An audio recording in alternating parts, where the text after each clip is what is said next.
Olá, bom dia, boa tarde ou boa noite a todos. Com grande satisfação que nós hoje estamos aqui apresentando um artigo, né, um trabalho na forma de artigo completo, no quarto Sustentare e sétimo WIPS, que é o Workshop Internacional sobre Sustentabilidade, Indicadores e Gestão de Recursos Hídricos. Olha aqui apresentado. Na área temática Planejamento Territorial e Desenvolvimento Sustentável, diz respeito à discussão dos potenciais serviços ambientais providos por bacias hidrográficas portuguesas, uma análise socioambiental do território. Estou aqui para representando os autores, Regina Márcia Longo, docente e pesquisadora da Pontifícia Universidade Católica de Campinas, a professora Adélia de Jesus Nobre Nunes, né, professora do Centro de Estudos de Geografia e Ordenamento do Território da Faculdade de Letras da Universidade de Coimbra, em Portugal, professora de Milson Írio Ribeiro, da Unesp, campus de Sorocaba, e aluna de graduação em Arquitetura e Urbanismo da Pontifícia Universidade Católica, Maria Luísa Longo Ribeiro, que fizeram parte de um trabalho de campo realizado pelo convênio já estabelecido entre a PUC Campinas e a Universidade de Coimbra. A temática abordada, né, são os potenciais serviços ecossistêmicos. Estamos trabalhando nisso já faz algum tempo, em bacias hidrográficas brasileiras, e aí estendemos isso através desse convênio para bacias hidrográficas em Portugal. Então, analisar e compreender o capital natural e os serviços ecossistêmicos por ele prestado, né, é de suma importância para o bem-estar humano e para os sistemas econômicos nos modelos atuais, tendo como objetivo principal subsidiar uma melhor tomada de decisão que resulte em melhores ações no que concerne ao uso dos recursos naturais como um todo. Dentre os serviços ecossistêmicos e ambientais providos pelo meio ambiente ao homem, entende-se como serviços ambientais hídricos aqueles relacionados aos processos hidrológicos, processos esses muito importantes para a sociedade como um todo, seja de questões econômicas, as questões sociais envolvidas no uso desses recursos, né, e na importância ambiental da preservação desse recurso, pelo qual sua provisão pode ser garantida, mantida ou recuperada por ações humanas que visem sua proteção ou sua conservação por meio de um sistema de gestão adequado, adotado pelas mais distintas atividades produtivas que se beneficiam dentro desse precioso recurso dentro da sociedade. Então, essa discussão dos serviços ambientais providos pelos ecossistemas com a finalidade de prover água, né, para a sociedade, ele é de suma importância e deve ser encarado dentro da gestão ambiental do território. Então, os serviços ambientais hídricos, aí falando especificamente dos hídricos, podem ser abordados sobre duas questões fundamentais. Uma no que diz respeito ao serviço de provisão, né, que é o fornecimento do recurso à sociedade, portanto, deve garantir que esse recurso seja manejado de maneira a assegurar o abastecimento de água para as populações como um todo, né? Todos têm direito ao acesso a esse precioso recurso. E outra questão está relacionada à regulação hídrica, pertinente às ações adotadas nos ecossistemas que podem promover alterações diretas e indiretas sobre a qualidade e a quantidade da água em si dentro da sociedade. Nesse contexto, o presente trabalho ele teve por objetivo realizar um levantamento preliminar de campo em bacias hidrográficas portuguesas, com o objetivo de obter subsídios para a elaboração de um projeto conjunto de pesquisa com universidades brasileiras e portuguesas. Como havia falado anteriormente, já temos um convênio pré-estabelecido, já estamos trabalhando com bacias brasileiras, especialmente no município de Campinas, e estendemos isso aos municípios alguns municípios em Portugal, visando estabelecer propostas de pagamentos por serviços ambientais em bacias hidrográficas localizadas próximas a aglomerados urbanos nos dois países. Então, a gente está trabalhando com bacias hidrográficas que se relacionam com a cidade. Em termos metodológicos, esse foi um trabalho preliminar. Nesse primeiro momento, a gente está identificando os pontos onde a gente pode discutir os serviços. Então, essa discussão diz respeito à acessibilidade, né? Os pontos públicos de acesso, facilidade para coletar material no futuro próximo. Então, a gente selecionou alguns pontos ao longo de bacias portuguesas. Então, o presente trabalho ele foi realizado em um trecho do curso principal do Rio Ceira, de aproximadamente 40 quilômetros, a partir de sua foz, né?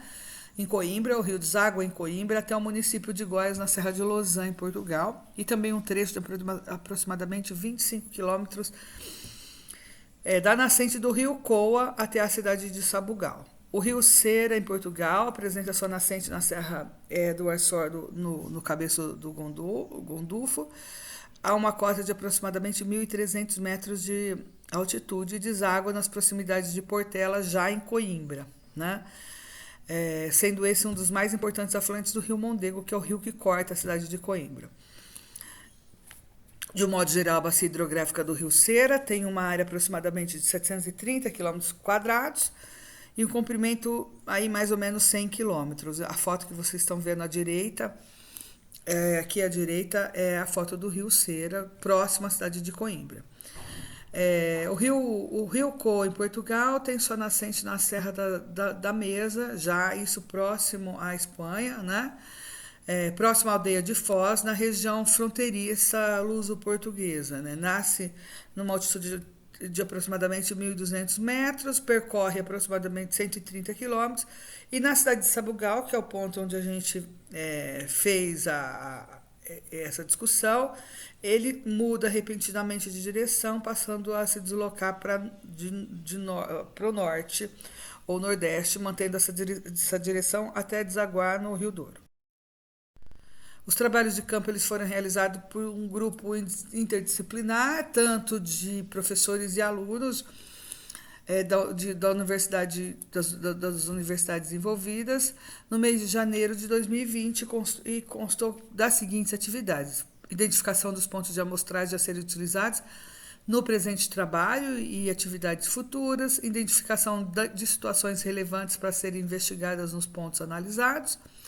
A gente fez uma série de registros fotográficos das principais situações identificadas e promoveu aí análise e discussão desses aspectos e impactos levantados a fim de definir quais são ou qual é a melhor bacia hidrográfica para a gente trabalhar conjuntamente. Então, a gente analisou ao longo dos dois percursos, né? 5 pontos, sendo 4 no Rio Ceira, pela sua proximidade de Coimbra, e 1 ponto no Rio Coa, no município de Sabugal. Então, aqui tem os pontos, né? Então, ponto 1 é o Rio Ceira, próximo à localidade de Ceira mesmo. Ponto 2 é no Rio Ceira, ainda na praia fluvial Senhora da Graça, em Lousã. O ponto 3 na praia fluvial do Pego Escuro, em Góis. O ponto 4 na foz do Rio Ceira, em Coimbra. E o ponto 5 no Rio Co, no município de Sabugal. Aqui tem algumas ilustrações dos pontos que a gente utilizou para confeccionar. Em termos de resultado de discussão, no quadro 1 estão apresentados os principais aspectos e impactos ambientais observados nas bacias hidrográficas em estudo e que podem contribuir na discussão dos serviços ambientais por elas prestados. Então, a gente analisou aspectos positivos e negativos ao longo desse percurso para discussão e enquadramento posterior dos serviços ambientais que essas localidades podem estar prestando ao município de Coimbra. Então, na bacia hidrográfica do Rio Ceira, como aspectos e impactos ambientais principais identificados, a gente observou a exploração de madeira, os riscos de incêndios florestais, né, pelo grande reflorestamento com madeiras com espécies exóticas, né? E reflorestamento massivo por eucalipto. Então, nesses locais aí, do distrito próximo aí ao distrito de Coimbra, tem surgido aí novas implantações, novas plantações de eucalipto a cada ano, né? Então, para exploração de madeira e produção de papel. Bem como aí isso promove riscos aí bastante grande de incêndios florestais que são decorrentes da região em função de grandes áreas de produção estarem próximas às rodovias, como a gente vê aqui ó, na primeira foto, né? Então, isso promove um grande problema ambiental na região. Outra coisa que a gente destaca é a ocupação dessa região toda por espécies na área florestal, por espécies exóticas. Na primeira foto, aqui a gente está vendo, né? Também, além do eucalipto, né, destaca-se a espécie invasora em floração, que é a Cássia deobata, né, que está aqui, essa floração amarela, ela estava bem em floração quando a gente foi lá. E como ponto positivo, a geração de energia eólica na bacia, então a gente ficou pontos de coletores de eólicos para a produção de energia elétrica. A gente identificou áreas de lazer, que são as praias fluviais, então existe ao longo do percurso aí praias fluviais com estruturas balneares utilizadas pela população. Esse uso foi intensificado durante a pandemia. A presença das aldeias históricas de xisto na região também é bastante importante, né, como um componente importante de resgate cultural, histórico e de turismo. Atividades agrícolas na bacia do Ceira, as quintas, as pequenas chácaras produzem bastante, tem uma produção agrícola bastante intensificada. E, de uma maneira geral, na bacia como um todo, a gente percebeu ocupações periurbanas aí, como moradias em vilas e pequenos povoados ao longo do curso principal do rio. Na bacia do rio Coa, né, isso já mais afastado um pouco de Coimbra, a gente identificou pontos de ecoturismo, né, então atividades de caminhada e bike, né, próximos principalmente à região da nascente. A gente identificou pontos de afloramento de água, como nascentes, né, principalmente tinha afloramentos rochosos na Serra da Mesa. Produção de pinus nigra, né, então produção comercial de madeira. Áreas de regas, né, área de irrigação, que são provenientes do rio Coa, junto ao município de Belmonte. Então, o município utiliza a água do Coa, apesar dele não estar no território de Belmonte, para irrigação. Áreas agrícolas maiores do que a do rio Ceira.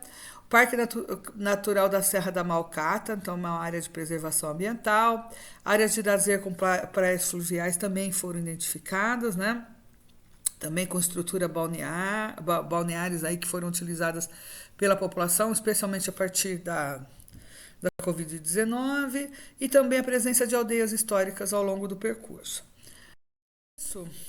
A gente pode discutir que, de maneira geral, nesse primeiro momento, pode-se observar que as bacias hidrográficas em estudos, tanto a do Ceira quanto a do Coa, são provedoras de inúmeros serviços ambientais, tanto para o município de Coimbra, quanto para o município de Sabugal. Na bacia do rio Ceira foram observados serviços de provisão, como a produção de madeira e alimentos nas quintas e produção de alimentos na bacia do Coa, especialmente de carne, né?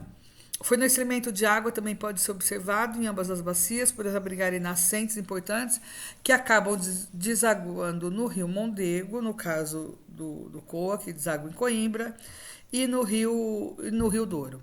As bacias também apresentam grande potencial para fornecimento de serviços culturais, por abrigarem importantes aldeias históricas, e também por apresentarem potencial para o ecoturismo, por meio da utilização das praias fluviais pela população local, além de trilhas ecológicas para a bicicleta e mesmo a pé. Serviços de regulação climática também podem ser observados e podem ser atribuídos a essas bacias, que abrigam importantes áreas verdes, além de unidades de conservação ambiental, como, por exemplo, o Parque Natural da Serra da Malcata, que é onde está inserido a nascente do rio Coa. Os serviços de suporte, como purificação de água e também a renovação do solo, pode ser atribuída a essas bacias hidrográficas. Então, de maneira geral, a gente pode concluir que importantes serviços ambientais eles foram identificados, eles devem ser mapeados e estudados na sequência, né, a fim de se propor um programa de pagamentos por serviços ecossistêmicos, se for possível. e podem ser atribuídos a essas bacias em estudos, porém trata-se ainda de um levantamento preliminar que deve ser aprofundado, sendo que novas expedições devem ser realizadas, incluindo coletas e amostras de material em campo. Além dos potenciais serviços ambientais que essas bacias hidrográficas podem fornecer, também foram observados os danos ambientais, né, que a gente descreveu ao longo desse trabalho, que comprometem a prestação dos serviços e que devem ser abordados antes da gente discutir a questão dos serviços ecossistêmicos. Eles devem ter ações prioritárias de forma emergencial, como, por exemplo, a recuperação das áreas ripícolas, que muitas vezes elas são ocupadas por atividades agrícolas ou mesmo outros tipos de atividades. O reflorestamento com espécies florestais nativas passa a ser importante e o controle de plantas exóticas de modo a minimizar a questão dos incêndios. Então, a preservação e o controle de incêndios florestais também devem ser priorizados para o não comprometimento do importante capital natural existente nesses locais. Então, de uma forma geral, é isso que eu tenho para apresentar por hoje. Esse é um primeiro de uma série de trabalhos que a gente pretende e gostaria de realizar em conjunto com a Universidade de Coimbra. Então, a PUC Campinas, então, eu gostaria de agradecer aqui, em nome dos autores, a PUC Campinas e a Universidade de Coimbra pelo convênio estabelecido que possibilitou a realização desse trabalho e aguardamos aí que a gente possa continuar a estabelecer outros trabalhos aí no futuro próximo.